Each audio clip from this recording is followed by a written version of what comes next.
The complete education point में सभी प्यारे बच्चों का बहुत बहुत स्वागत। आज हमारा 2 दिन बाद वीडियो आ रहा है प्यारे बच्चों, लेकिन बहुत ही इम्पोर्टेंट है साइंस का वीडियो।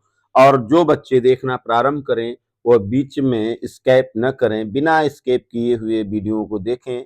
आज के क्वेश्चन बहुत ही शानदार, लाजवाब और आपके परीक्षा के दृष्टिकोण से इम्पोर्टेंट होने जा रहा है। तो ऐसे में मैं आशा करता हूं कि कोई भी बच्चा ये वीडियो को मिस नहीं करेगा और जहां तक संभव हो सकेगा अधिक से अधिक बच्चों के बीच में शेयर करेगा, ताकि यह वीडियो सभी बच्चों तक आसानी से पहुंच सके, ताकि सभी बच्चे इसका लाभान्वित हो सके। तो आइए प्यारे बच्चों, आप लोगों का वीडियो शुरू करने से पहले एक अनुरोध आप लोगों से और है प्यारे बच्चों, कि हर बच्चा जो वीडियो देखता है, देखना चाहता है, तो वीडियो को लाइक करना, शेयर करना न भूले। आप लोग सोचते हैं कि शेयर करने, लाइक करने से क्या होता है। शेयर करने और लाइक करने और सब्सक्राइब करने से हम लोगों के काम करने की जिज्ञासा बढ़ती है, क्योंकि आप लोगों के इंटरेस्ट को देखते हुए ही हम लोगों की कार्य करने का इंटरेस्ट बढ़ता है। इसलिए आशा करता हूं कि सभी बच्चे वीडियो को पहले लाइक करेंगे, फिर शेयर करेंगे और लास्ट में सब्सक्राइब करना नहीं भूलेंगे। आइए बिना समय लिए हम आपका पहला क्वेश्चन लेकर आता हूं। बिजली धारा की इकाई क्या है? ऑप्शन ए है वोल्ट, ऑप्शन बी है ओम, ऑप्शन सी है एम्पियर, ऑप्शन डी है वाट। द करेक्ट आंसर होगा विद्युत धारा की इकाई एम्पियर होता है। अब यहाँ पर बता दूं प्यारे बच्चों कि वोल्ट जो है विभव का मात्रक है, ओम जो है वह प्रतिरोध का मात्रक है, वाट जो है शक्ति का मात्रक है। आइए आज का दूसरा क्वेश्चन हम लोग देखें। हमारा दूसरा क्वेश्चन है, विद्युत विभव का मात्रक क्या है? Option A volt, option B joule, option C ohm, option D ampere. तो करेक्ट आंसर होगा विद्युत विभव का मात्रक वोल्ट होता है। तो विद्युत विभव का मात्रक वोल्ट होता है और विद्युत विभव से विभव को मापा जाता है। और जूल जो होता है ऊर्जा का मात्रक होता है। अन्य मात्रक हमने बता दिया है। अब हम आज का क्वेश्चन नंबर 3 देखेंगे। शक्ति की इकाई क्या है? तो ऑप्शन ए करा है जूल, ऑप्शन बी करा है वाट, ऑप्शन सी करा है एम्पियर, ऑप्शन डी कर रहा है ओम। तो द करेक्ट आंसर क्या होगा? तो शक्ति का जो इकाई होगा प्यारे बच्चों, वह वाट होगा। आज का क्वेश्चन नंबर 4, 1 किलोवाट घंटा बराबर होता है। ऑप्शन ए का रहा है 3.6 इंटू 10 के पावर 5 जूल, ऑप्शन बी का रहा है 3.6 इंटू 10 के पावर 6 जूल, ऑप्शन सी का रहा है 3.6 इंटू 10 के पावर 4 जूल और डी का रहा है 36 जूल। तो करेक्ट आंसर होगा प्यारे बच्चों 3.6 इंटू 10 के पावर 6 जूल। 1 किलोवाट घंटा बराबर होता है 3.6 इंटू 10 के पावर 6 जूल। यहाँ पर बता दें प्यारे बच्चों कि 1 किलोवाट घंटा को ही 1 यूनिट कहते हैं और 1 यूनिट में 3.6 इंटू 10 के पावर 6 जूल होता है। आज का क्वेश्चन नंबर 5, परावर्तन के नियम कितने होते हैं? ऑप्शन ए 1 नियम, ऑप्शन बी 2 नियम, ऑप्शन सी 3 नियम, ऑप्शन डी 4 नियम। तो बता दे प्यारे बच्चों, परावर्तन के कुल 2 नियम होते हैं। ऑप्शन बी सही होगा। आज का क्वेश्चन नंबर 6, अवतल दर्पण में फोकस कहाँ स्थित होता है? ऑप्शन ए दर्पण के सामने, ऑप्शन बी दर्पण के पीछे, ऑप्शन सी किसी भी दर्पण की ओर, ऑप्शन डी कोई नहीं। करेक्ट आंसर होगा अवतल दर्पण में फोकस दर्पण के सामने स्थित होता है।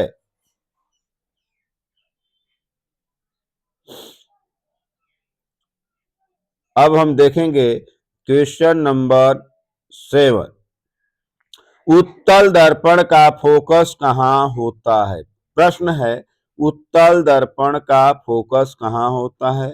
ऑप्शन ए है दर्पण के सामने, ऑप्शन बी है दर्पण के पीछे, ऑप्शन सी है दोनों ओर, ऑप्शन डी कोई नहीं। करेक्ट आंसर दर्पण के पीछे। उत्तल दर्पण का फोकस सदैव दर्पण के पीछे होता है। अब हम देखेंगे क्वेश्चन नंबर 8।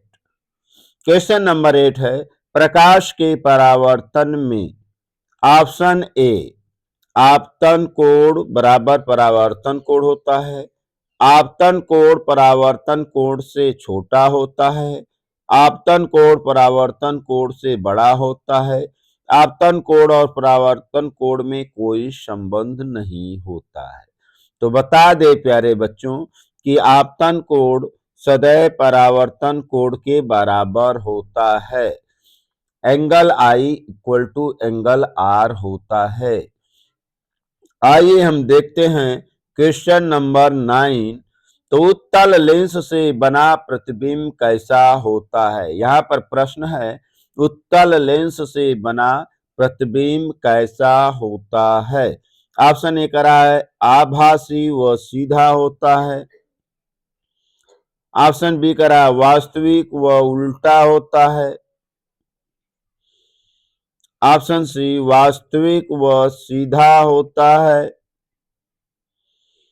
ऑप्शन डी कोई नहीं। तो बता दें प्यारे बच्चों कि उत्तल लेंस से बना प्रतिबिंब वास्तविक और उल्टा होता है। इस प्रकार आपका ऑप्शन बी सही होगा।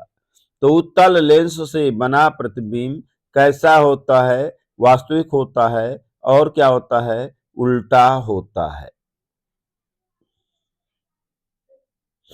अब क्वेश्चन नंबर 8 है, प्रकाश के परावर्तन में आपतन कोण परावर्तन कोण के बराबर होता है, आपतन कोण परावर्तन कोण से छोटा होता है, आपतन कोण परावर्तन कोण के बराबर होता है और ऑप्शन डी करा है कोई संबंध नहीं होता है। तो प्रकाश के परावर्तन में आपतन कोण का मान सदैव परावर्तन कोण के बराबर होता है। क्वेश्चन नंबर 9, उत्तल लेंस से बना प्रतिबिंब कैसा होता है?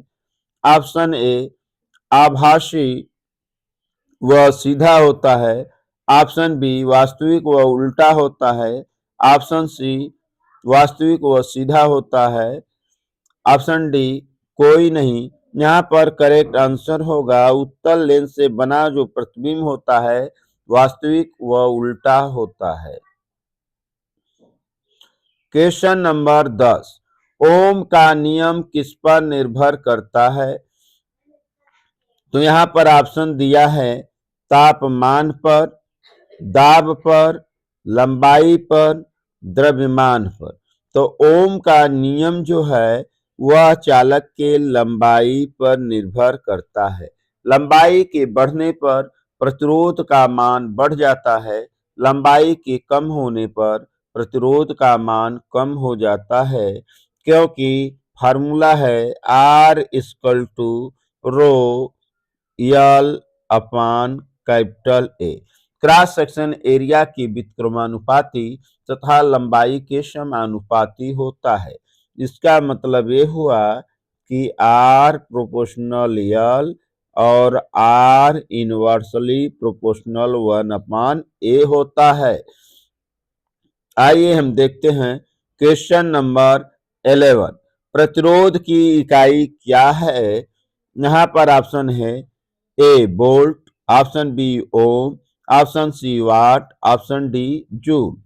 तो हम बता दें प्रतिरोध का जो इकाई होता है ओम होता है। अब हम देखेंगे क्वेश्चन नंबर 12, जब वोल्टेज स्थिर हो तो प्रतिरोध बढ़े तो धारा का मान में क्या परिवर्तन होगा? तो धारा घटेगा, धारा का मान बढ़ेगा, धारा का मान समान रहेगा, धारा का मान शून्य होगा। चूंकि यहाँ पर करा है वोल्टेज स्थिर है तो V equal to I dot R होता है। इसका अर्थ यह हुआ I dot R equal to क्या हो जाएगा, कांस्टेंट हो जाएगा। इसका अर्थ यह हुआ कि जब प्रतिरोध का मान बढ़ेगा तो धारा का मान घटेगा, और जब धारा का मान बढ़ेगा तो प्रतिरोध का मान घटेगा। यहाँ पर हमारा ऑप्शन ये है कि जब वोल्टेज स्थिर हो और प्रतिरोध बढ़े तो धारा क्या होगा, घटेगा। तो इसलिए ऑप्शन ए सही होगा।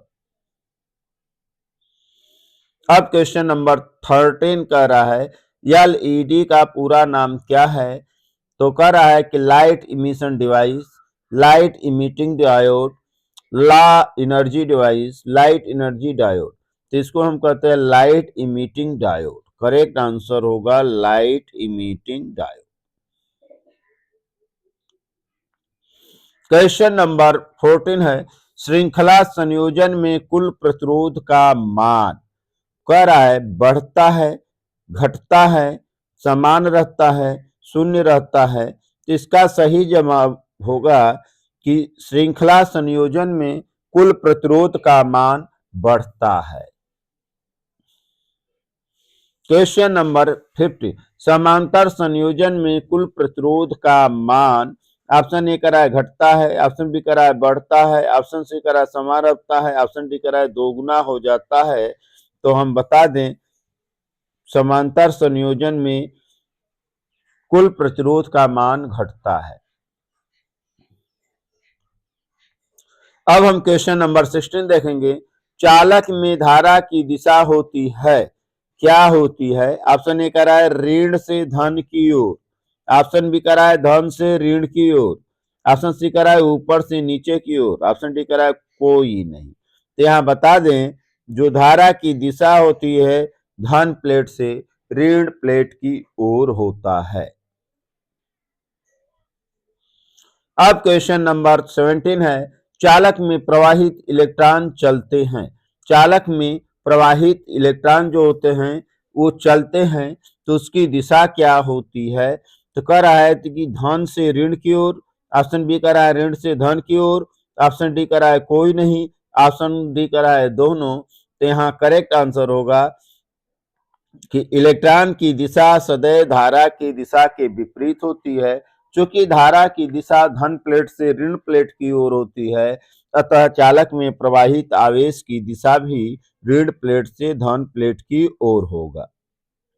अब हम देखेंगे क्वेश्चन नंबर 80 चुंबकीय क्षेत्र की इकाई है, क्या है। टेस्ला, ओम, वोल्ट, वाट। करेक्ट आंसर होगा चुंबकीय क्षेत्र की इकाई जो होगा टेस्ला होता है। क्वेश्चन नंबर 19 विद्युत धारा वहन करने वाले तार की चारों ओर बनता है, क्या बनता है। चुंबकीय क्षेत्र, विद्युत क्षेत्र, ताप क्षेत्र, कोई नहीं। करेक्ट आंसर होगा विद्युत धारा बहने वाले तार के चारों ओर बनने वाला जो क्षेत्र होता है चुंबकीय क्षेत्र होता है। ऑप्शन ए सही होगा। अब क्वेश्चन नंबर 20 फ्यूज तार में किस धातु का प्रयोग होता है। प्रश्न पूछ रहा है कि जो फ्यूज का तार होता है उसमें किस धातु का प्रयोग किया जाता है। ऑप्शन ए कह रहा है लोहे का, ऑप्शन बी कह रहा है तांबे का, ऑप्शन सी कह रहा है टीन और शीशे का, ऑप्शन डी कह रहा है टीन और शीशे का। तो करेक्ट आंसर होगा टीन और शीशे का। अब क्वेश्चन नंबर 21 है बिजली के बल्ब में कौन सी गैस भरी होती है। तो कह रहा है option A hydrogen gas, option B nitrogen gas, option C oxygen gas, option D argon gas. तो बता दे विद्युत के बल्ब में आर्गन गैस भरी होती है। क्वेश्चन नंबर 22, धारा मापने का यंत्र है। Option A volt meter, option B ammeter, option C galvanometer, option D thermometer. तो यहां बता दें प्यारे बच्चों कि धारा मापने का जो यंत्र होता है वह अमीटर होता है। विद्युत धारा को अमीटर के द्वारा मापा जाता है। अब हमारा क्वेश्चन नंबर 23, वोल्ट मीटर को सर्किट में कैसे जोड़ा जाता है। ऑप्शन ए श्रृंखला में, ऑप्शन बी समांतर में, ऑप्शन सी दोनों में, ऑप्शन डी कोई नहीं। तो बता दें प्यारे बच्चों, वोल्ट मीटर को सर्किट में सदैव जिसका विभव नापना होता है उसके समांतर क्रम में या उस रेजिस्टेंस के अक्रॉस जोड़ दिया जाता है। अब क्वेश्चन नंबर 24, अमीटर को सर्किट में कैसे जोड़ा जाता है। ऑप्शन ए श्रृंखला में, ऑप्शन बी समांतर में, ऑप्शन सी कोई नहीं, ऑप्शन डी दोनों। करेक्ट आंसर होगा अमीटर को सर्किट में श्रेणी क्रम में जोड़ा जाता है। अब क्वेश्चन नंबर 25, चुंबक के समान ध्रुवों में होता है, क्या होता है। ऑप्शन ए आकर्षण होता है, ऑप्शन बी विकर्षण होता है, ऑप्शन सी कोई प्रभाव नहीं होता है, ऑप्शन डी दोनों। करेक्ट आंसर होगा विकर्षण होता है। क्वेश्चन नंबर 26, चुंबक के विपरीत ध्रुवों में होता है, क्या होता है। आकर्षण होता है, विकर्षण होता है, कुछ नहीं होता है, कोई प्रभाव नहीं होता है। तो बता दें कि चुंबक के विपरीत ध्रुवों के बीच आकर्षण होता है। क्वेश्चन नंबर 27, चुंबक का उत्तर ध्रुव किस दिशा में स्थिर होता है। कह रहा है कि चुंबक का उत्तर ध्रुव किस दिशा में स्थिर होता है। ऑप्शन ए कह रहा है पूर्व दिशा में, ऑप्शन बी कह रहा है पश्चिम दिशा में, ऑप्शन सी कह रहा है उत्तर दिशा में, ऑप्शन डी कह रहा है दक्षिण। तो चुंबक का उत्तर ध्रुव उत्तर दिशा में स्थित होता है। इस प्रकार आपका ऑप्शन सी होगा। क्वेश्चन नंबर 28, ऊर्जा का एसआई मात्रक होता है। Option A joule, option B watt, option C volt, option C ohm. तो करेक्ट उत्तर होगा ऊर्जा का जो एसआई मात्रक होगा वह जूल होगा।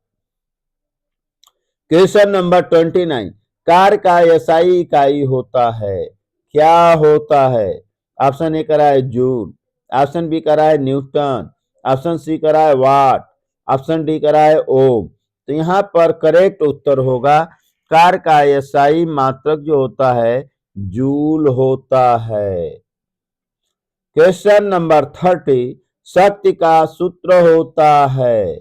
ऑप्शन ए करा है कार्य गुणे समय, ऑप्शन बी करा है कार्य बटे समय, ऑप्शन सी करा है समय बटे कार्य, ऑप्शन डी करा है कोई नहीं। तो यहाँ पर बता दें कि शक्ति का जो सूत्र होता है कार्य बटे समय होता है। क्वेश्चन नंबर 31, अम्ल का स्वाद होता है। ऑप्शन ए मीठा, ऑप्शन बी खट्टा, ऑप्शन सी कड़वा, ऑप्शन डी नमकीन। तो बता दें कि अम्ल का स्वाद जो होता है कड़वा अर्थात बीटर होता है। क्षार का स्वाद कैसा होता है। ऑप्शन ए मीठा, ऑप्शन बी कड़वा, ऑप्शन सी खट्टा, ऑप्शन डी नमकीन। यहाँ पर करेक्ट उत्तर होगा कि जो क्षार है उसका स्वाद कड़वा बीटर होता है। ऑप्शन 33, अम्ल और क्षार जब परस्पर क्रिया करते हैं तो क्रिया के परिणाम स्वरूप क्या बनता है? तो ऑप्शन ए कह रहा है लवण और जल बनता है, गैस व जल बनता है, ऑक्सीजन व जल बनता है, कोई नहीं बनता है। तो बता दें जब अम्ल और क्षार परस्पर क्रिया करते हैं तो लवण और जल बनता है। इस अभिक्रिया को उदासीनीकरण अभिक्रिया कहते हैं। उदासीनीकरण अभिक्रिया में अम्ल और क्षार परस्पर भाग लेते हैं। नींबू में कौन सा अम्ल पाया जाता है? ऑप्शन ए टार्टरिक अम्ल, ऑप्शन बी एस्टिक अम्ल, ऑप्शन सी सिट्रिक अम्ल, ऑप्शन डी लैक्टिक अम्ल। यहाँ पर बता दें प्यारे बच्चों कि नींबू में जो एसिड पाया जाता है उस अम्ल को हम सिट्रिक अम्ल कहते हैं। ऐसा अम्ल से एक क्वेश्चन अवश्य पेपर में पूछा जाता है। हाइड्रोक्लोरिक अम्ल या Cl क्या है? ऑप्शन ए अम्ल है, क्षार है, लवण है, ऑक्साइड है।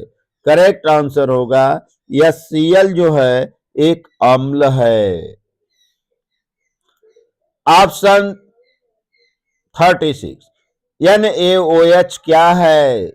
तो ऑप्शन ए अम्ल है, ऑप्शन बी क्षार है, ऑप्शन सी लवण है, ऑप्शन डी गैस है।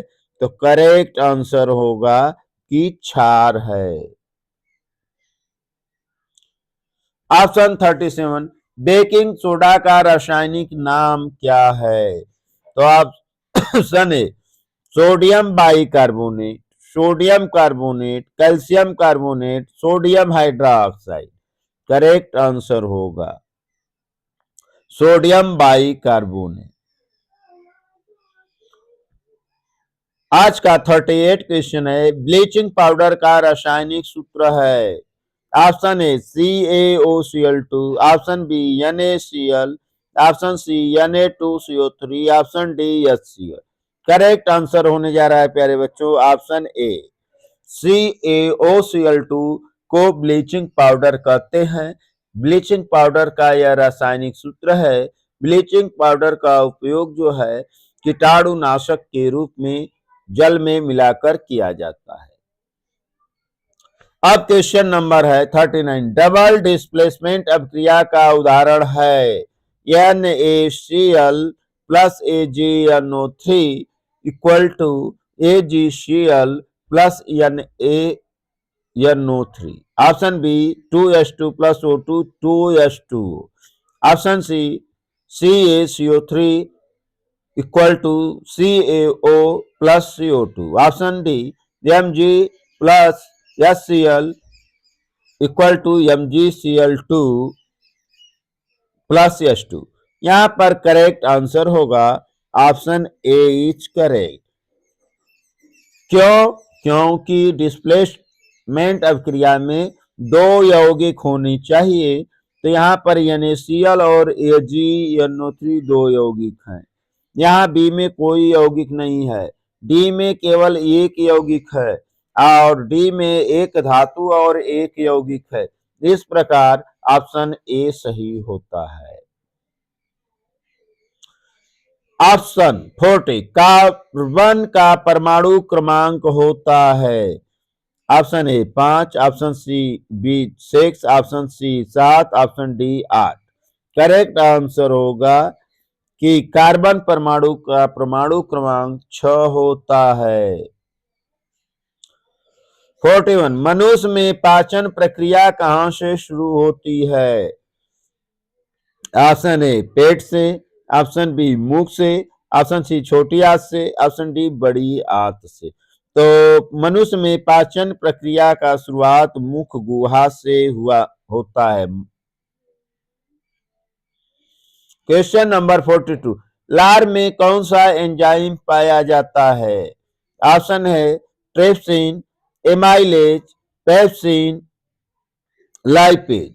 करेक्ट आंसर होगा एमाइलेज। लार में कौन सा एंजाइम पाया जाता है? तो उस एंजाइम का नाम माइलेज है। क्वेश्चन नंबर 43, प्रकाश संश्लेषण में कौन सी गैस निकलती है? Option A oxygen gas, option B carbon dioxide gas, option C nitrogen gas, option D hydrogen gas. तो बता दें, प्रकाश संश्लेषण की क्रिया में जो गैस निकलती है उस गैस का नाम ऑक्सीजन गैस है। क्वेश्चन नंबर 44, मनुष्य में श्वसन के लिए कौन सी गैस ली जाती है? ऑप्शन ए है oxygen gas, carbon dioxide gas, hydrogen gas, nitrogen gas. तो बता दें, मनुष्य के श्वसन की क्रिया में ली जाने वाली गैस ऑक्सीजन होती है और छोड़ी जाने वाली गैस कार्बन डाइऑक्साइड होता है। 45, हृदय में कुल कितने कक्ष होते हैं? मनुष्य के हृदय में कुल कक्षकों की संख्या कितनी होती है? Option A 2, option B 3, option C 4, option D 5। Correct answer होगा कि मनुष्य के शरीर में कक्षकों की संख्या 4 होती है। हृदय में कक्षकों की संख्या 4 होती है। 46, रक्त का लाल रंग किससे आता है? तो ऑप्शन ए कह रहा है हीमोग्लोबिन के कारण, ऑप्शन बी माइटोकॉन्ड्रिया के कारण, ऑप्शन सी प्लेलेट्स के कारण, ऑप्शन डी फाइब्रिन के कारण। करेक्ट आंसर होगा हीमोग्लोबिन के कारण होता है। अब क्वेश्चन नंबर 47 है,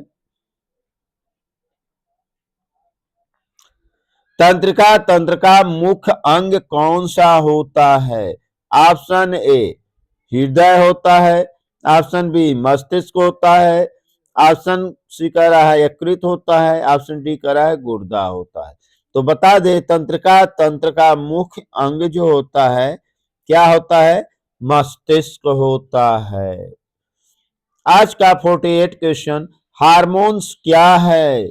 ऑप्शन ए रासायनिक संदेशवाहक, option B enzyme, option C protein, option D वसा। यहाँ पर बता दें कि करेक्ट आंसर होगा कि हार्मोन्स एक प्रकार का रासायनिक संदेशवाहक होता है। क्वेश्चन नंबर 49, पादप में वृद्धि के लिए मुख्य हार्मोन्स कौन सा है? Option A auxin, option B एंड्रेलानिन, option C insulin, option D melatonin. तो यहां पर करेक्ट आंसर होगा auxin.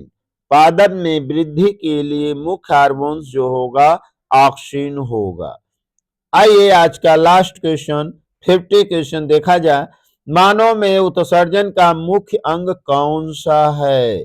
Option A liver, option B kidney, option C पाचन तंत्र, ऑप्शन डी फेफड़ा।